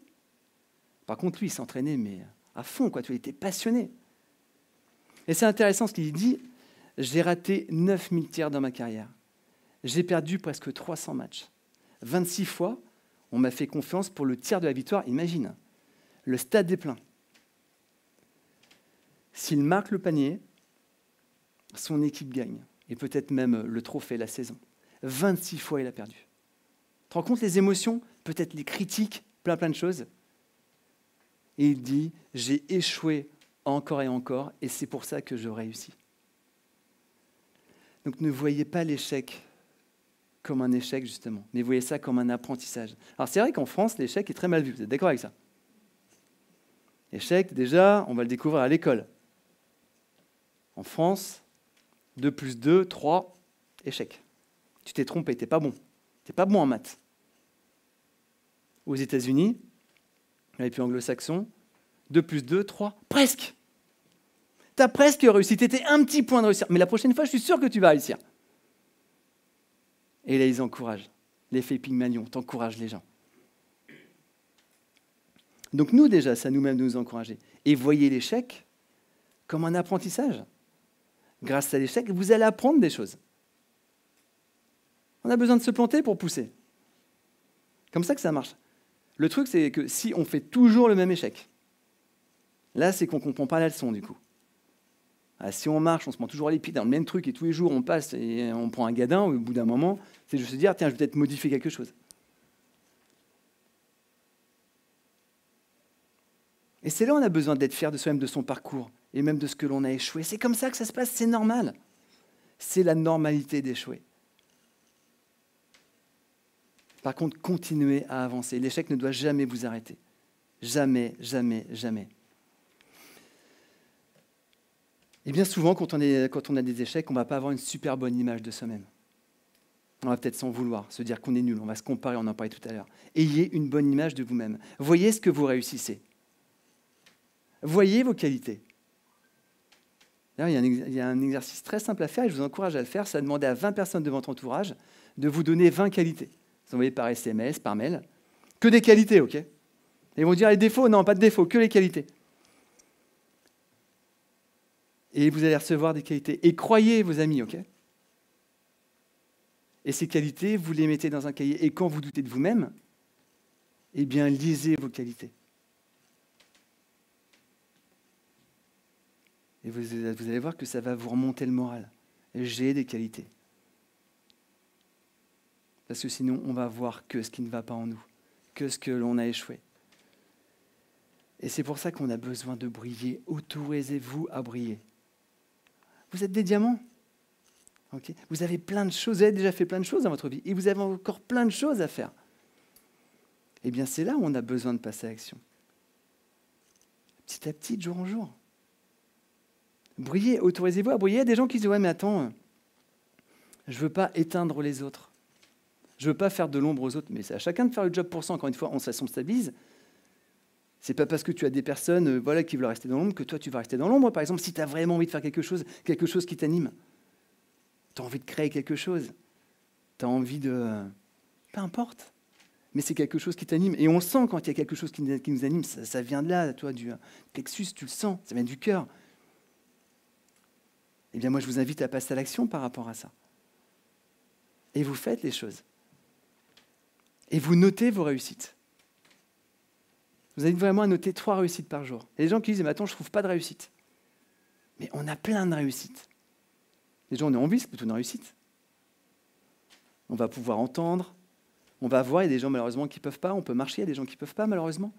Donc ce n'est pas parce qu'on sait faire des choses que c'est habituel, que ça n'a pas de valeur. Ça a de la valeur. Vous avez de la valeur. Mais mettez cette valeur aux yeux des autres en fait. Vous savez faire des choses, montrez ce que vous savez faire. Vous savez dessiner, montrez vos dessins. Vous jouez d'un instrument, jouez devant des gens. Inspirez les gens par rapport à qui vous êtes. Donc vous notez 3 réussites par jour. Le soir, vous notez 3 réussites. Et quand il y a des choses qui ne vont pas très bien dans votre vie, vous lisez les réussites passées. Et vous allez voir que ça va vous faire du bien. Ah là, il y a un client qui m'a dit ci ou qui m'a dit ça. Tu vois, ah ouais, mais là, toi, ça a marché. Ça a bien marché, c'est cool. Et vous vous endormez avec des choses positives. Et ça fait un bien fou, plutôt que de ruminer des choses négatives. Parce que du coup, le matin, quand vous allez vous lever, vous allez être plus positif, et vous allez célébrer vos réussites. Alors célébrer, c'est pas prendre l'apéro à chaque fois, ok ? Non, c'est juste, tu es fier de toi, tu as réussi quelque chose. On n'est pas obligé de le trompeter sur tous les toits, mais c'est juste, ok, je suis content, j'ai réussi à faire ça. Je voulais aller voir cette personne, et puis j'avais un peu peur, je l'ai fait, ouais, bravo, c'est bien. Comme si quelqu'un nous félicitait à côté. Et ça va nous faire du bien. Ça va nous faire du beau au cœur. Ça va nous faire grandir. Et on va croire de plus en plus en nous-mêmes. Que c'est ça qui est important, croire en soi. C'est ça qui va nous apporter de la confiance en soi. Parce que vous allez être fiers de vous. Et ça va nous apporter de la motivation. Et la vie récompense toujours ceux qui passent à l'action. Ce qu'on a vu ce soir, eh bien, expérimenter les choses, implémenter les choses, passer à l'action par rapport à ça. J'aime bien cette phrase qui dit « connaître et ne pas faire n'est pas connaître ». Si on a toute la théorie, mais qu'on n'a pas la pratique, eh bien, en fait, on ne connaît pas. Je peux lire des bouquins de pêche, vous en mettre plein la vue sur la pêche. Vous parlez des hameçons, des machins, des trucs machins, mais si on va pêcher, je ne saurais pas pêcher. Donc on a besoin de passer à l'action. On le voit quand on apprend à conduire. Oui, on a le permis, mais c'est en conduisant qu'on va s'expérimenter, qu'on va devenir de plus en plus sûr de nous-mêmes. Au début, on est un peu fébrile quand même. Donc on a besoin de passer à l'action. Donc si vous deviez retenir qu'une chose de cette conférence, c'est les pensées. Au-dessus de la ligne. Pensez à ça, au-dessus de la ligne. Okay. Et puis que vous fassiez en sorte que votre tarte aux pommes, ça soit un vrai délice. Que tous les jours, vous preniez de la tarte aux pommes. Et que mais vous êtes super heureux de manger cette tarte aux pommes. Ok ? Merci à vous. Merci.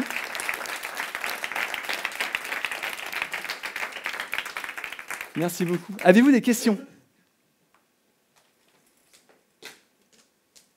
Non, j'étais aussi clair que ça, c'est mes parents qui seraient contents. Vous avez le droit de ne pas être d'accord, ok ? Oui ? Justement, on parle par rapport à ce que vous avez dit à la fin. Là, vous faites une conférence justement sur le coaching pour nous apprendre à faire.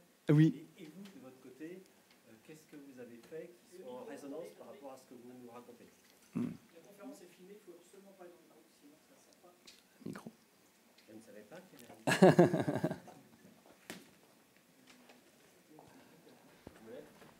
On va passer au milieu. Désolé.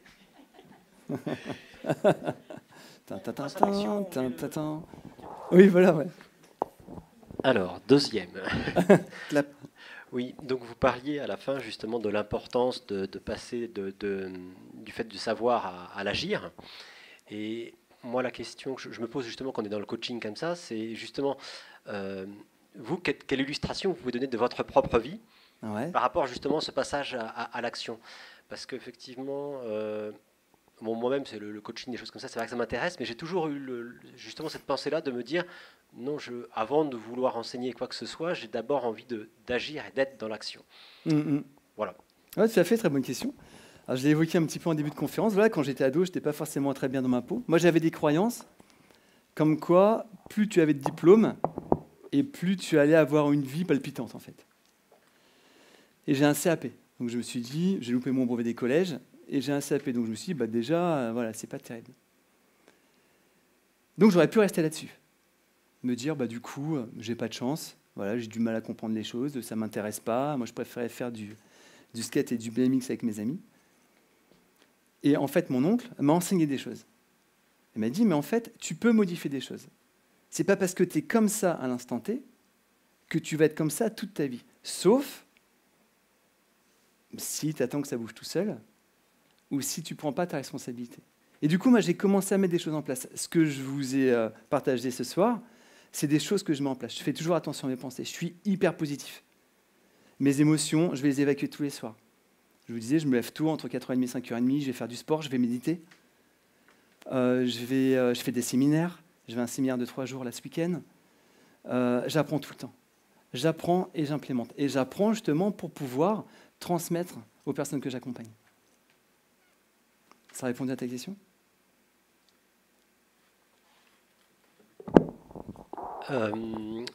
Non. Ok, vas-y. Non, la question que je me posais, mais c'est pas, c'est plus par rapport à moi. Hein. C'est-à-dire que, ouais. Moi, effectivement, je me dis que si un jour je devais franchir le pas de faire du coaching, de faire ce genre de prestations, il y a le fait de me dire que j'enseignerais quelque chose que j'ai moi-même vécu par le biais de fait d'avoir monté une entreprise ou autre, et ainsi de suite. Mais là, c'est une croyance. Hein, voilà. Et ce que je me posais comme question, c'est qu'avant de faire votre parcours de coach ou de formateur, est-ce que vous avez eu une autre vie, bien sûr. Voilà, ouais, dans bien lequel sûr. vous avez justement expérimenté justement dans l'entrepreneuriat ou autre, Bien tout ça, sûr. avant Ouais. de se dire, tiens, je franchis le cap de... Tout à fait. Moi, je suis graphiste à la base. Ouais, je travaillais dans une imprimerie, je faisais des maquettes. Donc j'ai fait ça pendant un moment. Et un jour, je suis arrivé devant l'ordinateur et je me suis dit, en fait, je ne sers à rien. Je voulais bouger, je voulais changer des choses. Donc là, je suis parti de cette boîte. Après, j'ai été commercial. Alors, je faisais du développement personnel déjà, mais pas de là à créer une société. Donc j'ai créé une première boîte en 2009, elle n'a pas marché. J'en ai créé une autre en 2012, elle n'a pas marché. Et j'ai créé celle-ci en 2016. Donc en fait, c'est tout un cheminement et c'est tout un processus. Et c'est là où on aurait pu se dire directement, enfin moi j'aurais pu me dire, bah, c'est bon. Alors moi, j'y connaissais rien du tout à l'entrepreneuriat. Mais rien du tout. J'avais aucun ami qui était chef d'entreprise. J'avais un ami qui tenait un pressing, qui était commerçant. Donc du coup, il a fallu que j'apprenne tout ça. Et quand on apprend, forcément, bah, on ne sait pas. Donc voilà, on va pas faire les bonnes choses. J'y connaissais rien du tout en communication. Bah, à l'époque, il n'y avait pas les réseaux, il n'y avait pas tout ça. Donc du coup, j'aurais pu m'arrêter. Mais par contre, ça m'animait. Ça m'animait. Je me dis, ah, ben, je vais continuer. Je vais continuer. Donc à travers l'entrepreneuriat, je pense que en tant que coach, le curseur, c'est l'énergie et le fait de se sentir bien. Plus tu vas te sentir bien, plus tu vas avoir de l'énergie et plus tu vas pouvoir transmettre. Et pour ça, on a besoin de bosser sur soi. Enfin, moi, je travaille tout le temps sur moi, en fait, tous les jours. Il n'y a jamais rien qui est acquis. C'est comme si on se disait, OK, tiens, je vais faire un régime pour retrouver un poids de forme. Okay, pendant 6 mois, tu vas voir un coach, voilà, des repas, voilà, tu bouges, plein de choses. Tu trouves un poids de forme. Au bout de 6 mois, tu dis, OK, c'est bon, j'ai trouvé. Maintenant, roue libre, je ne fais plus gaffe. Ça ne va pas durer longtemps. Eh bien, par rapport à notre psychologie, c'est exactement pareil. En fait, on va avoir besoin de toujours faire les bonnes choses. Sinon, le négatif peut revenir vite fait. Alors, on peut faire des écarts, c'est sûr. Mais tout dépend où est-ce qu'on veut aller, tout dépend le chemin que l'on veut emprunter et ce qui nous anime dans la vie, en fait. Moi, j'adore me donner des objectifs. Je pars du principe que tout est possible dans la vie. Rien n'est facile, mais tout est possible. Et j'ai envie de faire quelque chose, je le fais. J'ai voulu écrire un livre. Quand j'ai commencé à parler, je vais écrire un livre. C'est un peu marré, quoi, tu vois. J'ai écrit un livre. Je dessine.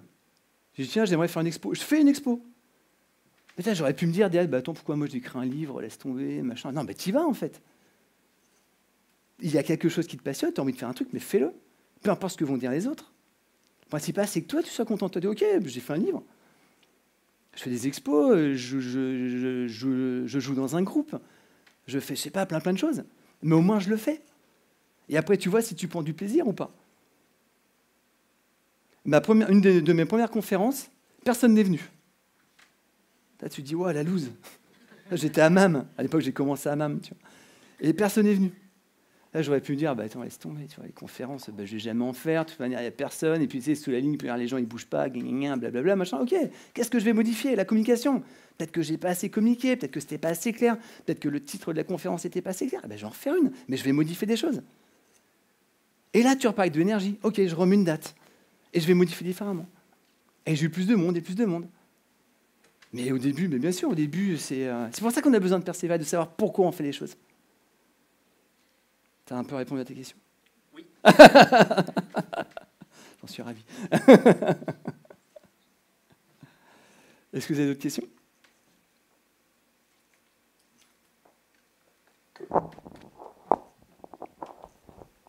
Non, moi c'était simplement une remarque parce que la question de monsieur m'inspire une réponse. Ouais. Après, je parle sous votre contrôle, c'est que vous avez parlé au démarrage de votre intervention que vous aviez été bègue. Oui.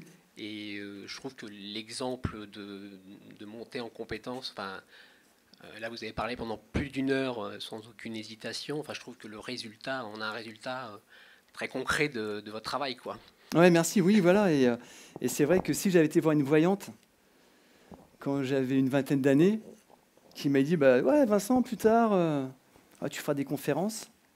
tu interviendras dans des collèges, tu prendras des cafés dans la salle des profs. Là, j'aurais dit, ok, je vais retirer une carte.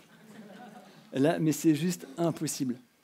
Mais en fait, c'est ça qui est intéressant, c'est que suivant l'énergie que l'on va mettre dans notre vie, et l'implication, petite implication dans notre vie, petit résultat. Grande implication, grand résultat. Moi, je mets de l'implication, mais à bloc, à bloc, à bloc. Je me lève tôt, je me couche... Enfin, je fais gaffe, bien sûr, parce que c'est important, le sommeil, ok. Mais voilà, je fais des micro-siestes dans la journée, entre deux rendez-vous. Parce que je veux faire plein de choses, en fait. Et je veux faire tellement de choses que j'ai pas assez de temps. Parce que j'adore ça. J'adore et me dire, ok, moi, quand je serai sur mon lit de mort, je dis, ok, je suis content de ma vie. Moi, j'ai pas de regrets. Là. J'ai encore plein de choses à faire. Je veux encore explorer plein de choses et tout. Mais ce que je veux faire, au moins, je le fais. Ça marche ou ça marche pas, ça, c'est autre chose. Mais au moins, je l'ai fait. Et après, tu dis, ok, bah, ça, je l'ai fait et je passe à autre chose. Et dans mes consultations, c'est ça. Utilise ton potentiel, en fait. Tu as un trésor en toi, et pourquoi on va laisser ce trésor sommeiller, en fait? Alors qu'il y a tellement de trucs à faire, que ce soit dans l'entrepreneuriat, que ce soit par rapport à notre vitalité, que ce soit par rapport à plein de choses. Comme si, en fait, on avait un énorme trésor, et puis du coup, on ne s'en servait pas. Et vous l'avez tous, mais c'est sûr. Mais c'est sûr. On est avec, en fait, donc... Après, on peut être dans le déni, ça c'est autre chose. On peut l'ignorer, ça c'est autre chose. Mais si on commence à chercher, vous allez le trouver, c'est sûr. Vous avez d'autres questions ?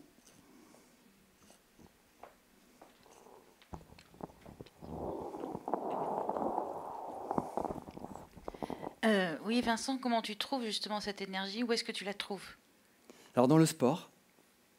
Voilà, alors, tous les matins, en fait, j'ai une routine matinale. Donc, je vais faire du sport. Je vais méditer. Méditation aux cohérences cardiaques, ça s'aide énormément aussi à gérer ses émotions. Je visualise. Je vais visualiser ma journée. J'ai ma vision à 5 ans. Ça, je le fais en consultation avec les personnes que j'accompagne. Avoir une vision, savoir où on va. C'est un petit peu comme si on rentrait... on prenait un taxi. Le chauffeur se retourne. Vous allez où? Je sais pas. Il va nous amener quelque part. Ok, je vous dépose là, je reprends quelqu'un, mais tu sais pas où t'es, peut-être que ça te plaît pas. Non, ok, moi je sais ce que je veux faire. J'ai des objectifs au mois, à l'année, dans 5 ans, je sais où je vais être, je sais ce que je vais faire, et du coup, tu y penses tout le temps. Il y a le tableau des rêves aussi, vous devez connaître. Le tableau des rêves, en fait, c'est que vous allez mettre en image ce que vous voulez vous créer. On va créer ce à quoi on pense le plus souvent. Et bien souvent, on l'a vu, on va penser à des choses que l'on ne veut pas et qui nous font peur. Donc du coup, c'est mettre en avant ce que l'on veut se créer. Donc le tableau des rêves, c'est vous découper des images par rapport à votre futur, comment vous voulez être, par rapport à votre entreprise, par rapport à votre famille, par rapport à vos hobbies, ce que vous voulez acheter et tout, peu importe. Et vous visualisez comme si vous aviez déjà ça. Souvenez-vous, le cerveau, il ne fait aucune différence. Tu es en train de te mettre dans l'émotion, comme quoi tu as déjà ton objectif pour ton cerveau, tu as le truc. Tu l'as et tu vas le vibrer du coup. Et là, tu vas faire des rencontres. Je fais attention à l'alimentation aussi. Je fais vraiment attention à ce que je mange. La bouffe, c'est pareil. Si on mange plein de pesticides, plein de trucs, ça va nous faire descendre en énergie. Alors, les informations, je ne regarde pas les infos. Ok. Pour moi, ça ne sert à rien de regarder des trucs où je n'ai pas le contrôle, juste à part me démoraliser, me dire, il y a ça, machin. Mais tu es au courant de ce qui se passe, les gens vont te le dire. Alors ça, c'est un choix, je ne suis pas journaliste. Je ne dis pas que c'est bien, mais c'est juste moi, j'ai besoin de me sentir bien. Donc, je ne vais pas faire des choses où je sais que je vais me sentir mal après. Parce que tu as un projet, n'importe quel projet, tu regardes une demi-heure d'infos, tu te dis, c'est pas le bon moment. Non, je pense que je vais attendre un petit peu. Vous êtes d'accord avec ça? Alors que c'est le moment maintenant. Enfin, depuis je sais pas combien de temps, tu veux investir dans l'immobilier, c'est jamais le bon moment, tu vois. Tu veux créer ta boîte, c'est jamais le bon moment. Au bout d'un moment, t'attends. T'attends, et tu fais rien. Et tu dis, quand ça sera le bon moment, je dirais.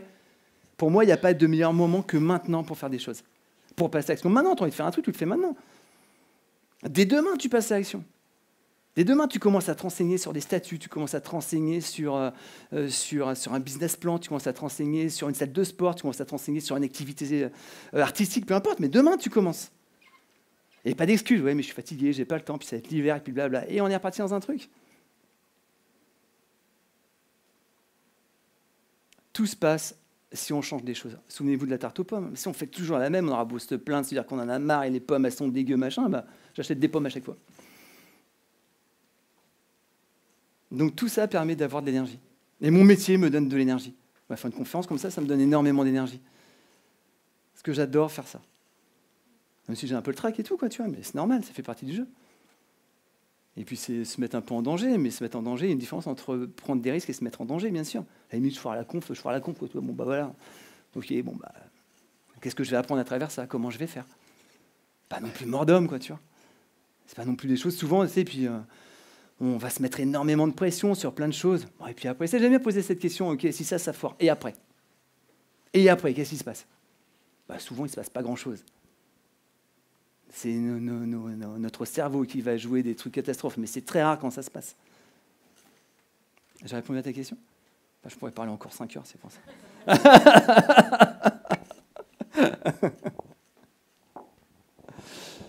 Donc, j'ai des livres qui sont là, je peux vous les dédicacer si vous voulez. Le livre à 15 €. Voilà, avec grand plaisir. Et puis, merci à vous encore une fois. Là, on peut échanger encore un petit peu si vous voulez. Merci à vous. Merci beaucoup.